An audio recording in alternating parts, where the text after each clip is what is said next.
So, everyone, tell me what would be the game that most describes you right now and what you are now thinking about those dreams. So, I'm going to go over those games again. It was the memory game, Snake and Ladder, Monopoly, Uno, Dominoes, Puzzle, and the Rubik's Cube. I'm definitely Monopoly. Your Monopoly. All Because right. I'm goal oriented, and when I stay focused on something, I try to make sure all the pieces fit, and then when they're fit well, then I go for it, and then my position is set. So All right. I'm usually good at seeing that stuff. But. All right. Good. Thank you, Chantel. Um, I think I'm a combination of things. I think Monopoly because I think I'm realizing now that if I want to achieve my dreams, I have to be goal oriented as opposed to just like going with the flow, seeing how it turns out. Like, so maybe dominoes would work with that too, like more strategic games. But I think maybe because of quarantine also and like thinking about my future, like the memory game has also kind of come up as like trying to remember. I don't know. The Sometimes desires you had. Yeah, like what I want out of life. Sometimes we forget when we're so busy playing the game or whatever. Like we forget why we're playing in the first place. Awesome. Thank you. Jessie? Like, I think it's the memory game, the first one. The memory game. Because it made me realize and think like, wow, time has changed and my dreams have changed.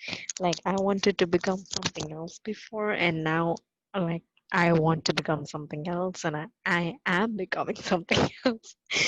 So yeah, it made me think. So I think I will stick to memory. Okay. Nicola? I think I'm a combination as well. But I would, if I had to choose, I'd choose dominoes and the cubes, because I'm realizing that I need to work on determination. I mean, sometimes you get discouraged about not achieving your goals at the time that you set out for them, but it does not mean that you can't achieve those goals at all.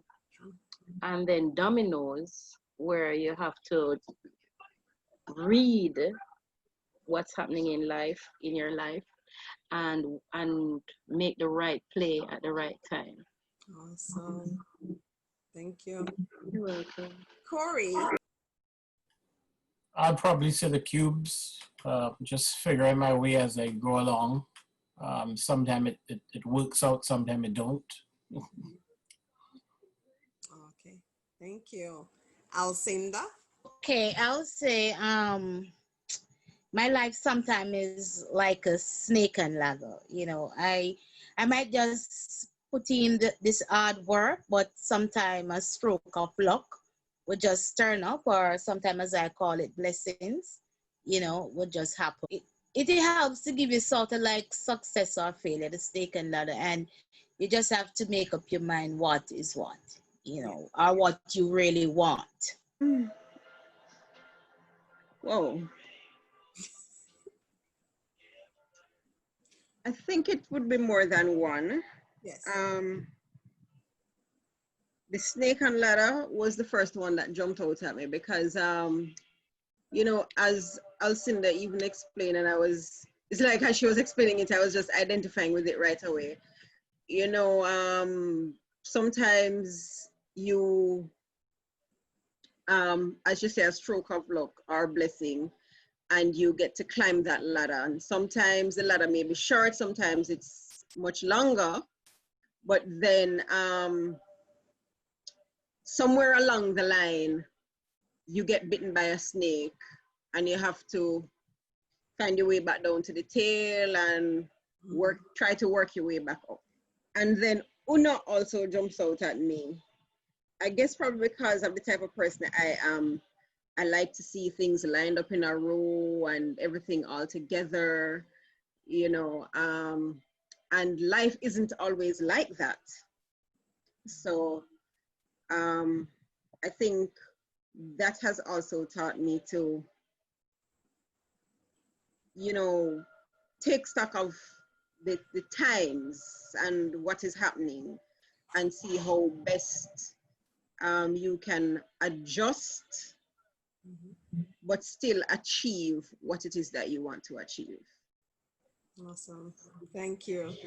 I don't know about you guys, but I had fun. I felt like I just played 7 different games, and hopefully this light-hearted way of looking at a very serious topic about ourselves will help you to kind of go through the weekend, this Labor Day weekend, and kind of just, you know, as people are having fun and as you're looking to relax and unwind, and maybe some people are getting away. For some, maybe you're getting up early for work and this was a sacrifice.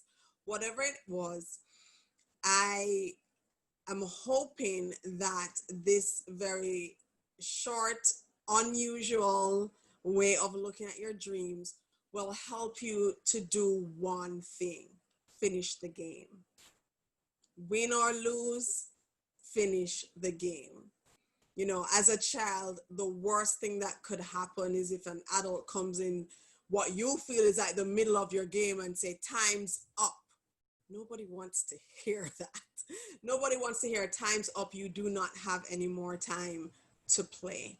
And so as you go through life and as you go through these dreams, don't consider so much the adult and the time ticking. Instead, just be determined to finish the game.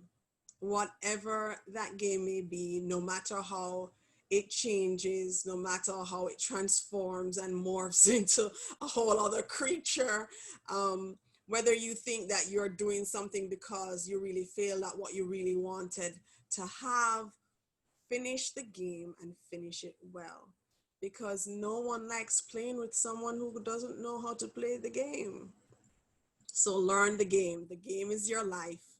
Learn your dreams, study it, dream about it, resurrect it, think about it, draw it, write it up, put it on your mirror, put it on your wall, and just take some time for yourself this weekend.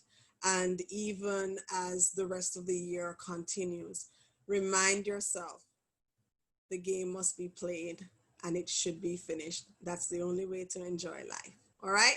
So this is a very special edition of Book Experiences with Saf. I am Safia, and thank you so much for joining us. See you next time.